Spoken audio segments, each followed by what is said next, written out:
Park films. On the right side, we've got a barge and some cages that we used in Jurassic Park 3. Off to the left-hand side is the portable laboratory that you saw dangling off the side of a cliff in the Lost World Jurassic Park. Now everybody be careful. Out in this area, we still have some of those Dilophosauruses. Be careful, watch out. Remember, they spit, and they spit toxic fluid. Yeah, well, that toxic fluid here is actually called LAC. Also, on each side of the vehicle, you can see tree stumps and logs and branches and stuff. Those are all made out of lightweight materials like sculpted foam and fiberglass, and they appeared in all 3 of the Jurassic Park films. Jurassic Park did require a lot of weather effects, and weather effects have always been a challenge for filmmakers. But why on earth am I talking about weather when we have America's favorite weatherman right here? Everybody say hi to Al Roker. Hi everybody, here's today's forecast for the Universal Backdrop. It's going to be sunny and dry in 6 Points, Texas. Cool, expect snow and sleet on New York Street, and a high chance of fine and precipitation for Skull Island, Amityville, and beyond. That's the forecast for today. Now here's a look at what's going on in your neck of the woods. Well, our neck of the woods is called Old Mexico, and it looks like we have a flash flood warning. If you're looking out to the left-hand side, you'll see some rain effects. This is exactly how we make rain on the movies. The first part of the filter over the lens of the camera, so it looks a little bit darker out here. And the lightning comes from strobe lights. The rain, if you look above the sets, you'll see sprinkler heads. It actually comes out of the sprinkler heads and shoots upward, then it falls down like natural rain.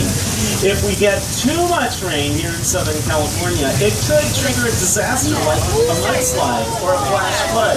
So we're going to ask our special, oh no, look at this, too late. Flash flood, everybody watch out.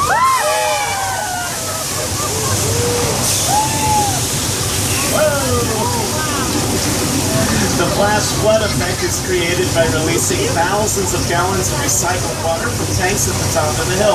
The water comes down here to the bottom and then it's pumped up to those tanks so we can do that effect over and over again. This effect is not only used for our Universal Studios tour, but you've seen it on the screen.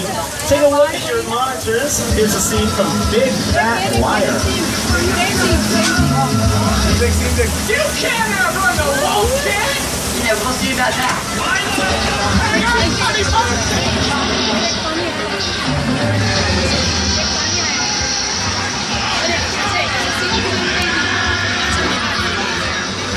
And here we are in another section of Old Mexico that you'll remember from the movie Hop, and also Indiana Jones and the Kingdom of the Crystal Skull. This was an outdoor bazaar in Peru. It's been seen in the television series Community and also the television series House. And now we're leaving Old Mexico and we find ourselves in the Old West. Welcome to 6 Points, Texas, one of the oldest areas on the Universal lot.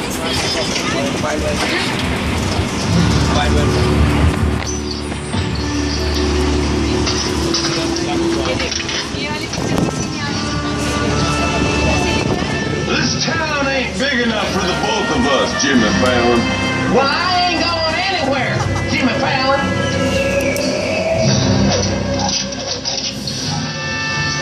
Now look here. Us folks in this tram don't want no trouble. They just want to check out 6 Points, one of the oldest sets on the Universal lot. I hear this where John Wayne and Jimmy Stewart shot a few of their westerns. That's right. That's where I aim to shoot you. Looks like we got ourselves a Mexican standoff. Lucky shot. I want to see you mount up and get out of town while the getting's good. All right. Well, I'll see you again, fella. Well, you can count on it, pal. Again. This is the beginning of a beautiful friendship. We just have to talk it out, that's all.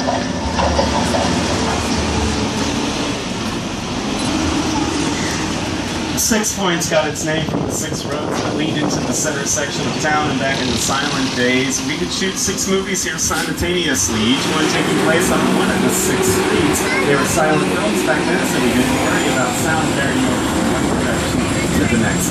If you look off to the left, you can see a man named Lake. That lake has been here for quite a while. It was was actually constructed back in the 1920s. That lake served as the Black Lagoon for the classic horror film Creature from the Black Lagoon. And it's also where Norman Bates stashed the bodies of his victims in the classic thriller Psycho.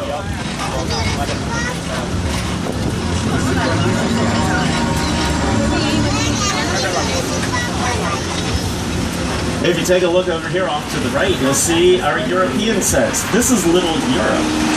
Simply by changing the language and the signs of the set decorations, this little European area can become any city in Europe.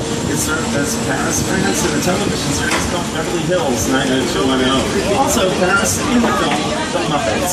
It was seen